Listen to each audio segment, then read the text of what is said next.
नमस्कार दोस्तों, स्वागत है आपके अपने YouTube चैनल मॉरल स्टोरीज़ पर। मैं हमेशा की तरह आपके लिए फिर से एक नई कहानी लेकर आया हूँ जिसका नाम है अपनी क्षमता को पहचानिए। तो बिना समय गंवाए शुरू करते हैं। एक गांव में एक आलसी आदमी रहता था। वह कुछ काम धाम नहीं करता था, बस दिन भर निठल्ला बैठकर सोचता रहता था कि किसी तरह कुछ खाने को मिल जाए। एक दिन वह यूं ही घूमते फिरते आम के एक बगीचे में पहुँच गया। वहाँ रसीले आमों से लदे कई पेड़ थे। रसीले आम देख उसके मुंह में पानी आ गया और आम तोड़ने वह एक पेड़ पर चढ़ गया। लेकिन जैसे हुए पेड़ पर चढ़ा, बाग का मालिक वहां आ पहुंचा। बाग के मालिक को देखकर आलसी आदमी डर गया और जैसे तैसे पेड़ से उतरकर वहां से भाग खड़ा हुआ। भागते भागते वह गांव के बाहर स्थित जंगल में जा पहुंचा। वह बुरी तरह से थक गया था, इसलिए एक पेड़ के नीचे बैठकर सुस्ताने लगा। तभी उसकी नज़र एक लोमड़ी पर पड़ी। उस लोमड़ी की एक टांग टूटी हुई थी और वह लंगड़ाकर चल रही थी। लोमड़ी को देख आलसी आदमी सोचने लगा कि ऐसी हालत में भी इस जंगली जानवरों से भरे जंगल में ये लोमड़ी बच कैसे गई, इसका अब तक शिकार कैसे नहीं हुआ। जिज्ञासा में वह एक पेड़ पर चढ़ गया और वहां बैठकर देखने लगा कि अब इस लोमड़ी के साथ आगे क्या होगा। कुछ ही पल बीते थे कि पूरा जंगल शेर की भयंकर दहाड़ से गूंज उठा, जिसे सुनकर सारे जानवर डरकर भागने लगे। लेकिन लोमड़ी अपनी टूटी टांग के साथ भाग नहीं सकती थी, वह वहीं खड़ी रही।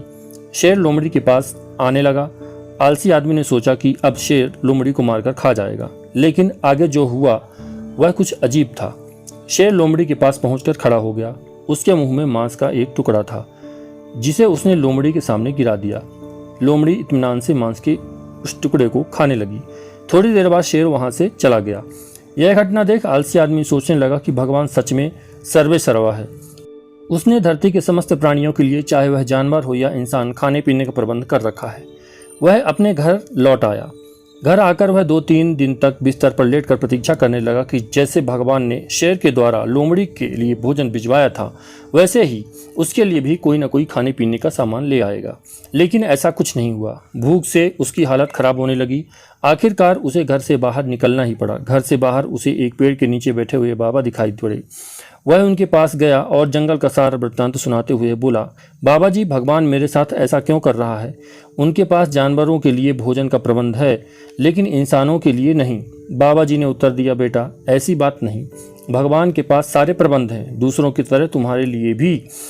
लेकिन बात यह है कि वे तुम्हें लोमड़ी नहीं, शेर बनाना चाहते हैं। दोस्तों, हम सबके भीतर क्षमताओं का असीम भंडार है, बस अपनी अज्ञानतावश हम उन्हें पहचान नहीं पाते और स्वयं को कमतर समझकर दूसरों की सहायता की प्रतीक्षा करते रहते हैं। स्वयं की क्षमता पहचानिए, दूसरों की सहायता की प्रतीक्षा मत करिए। इतने सक्षम बनिए कि आप दूसरों की सहायता कर सकें। दोस्तों, मेरी कहानी कैसी लगी मुझे कमेंट करके जरूर बताइए। अच्छी लगी हो तो एक लाइक कर दीजिए, दोस्तों के साथ शेयर कीजिए तथा प्लीज़ मेरे चैनल को सब्सक्राइब कीजिए तथा बेल आइकॉन प्रेस कीजिए। धन्यवाद।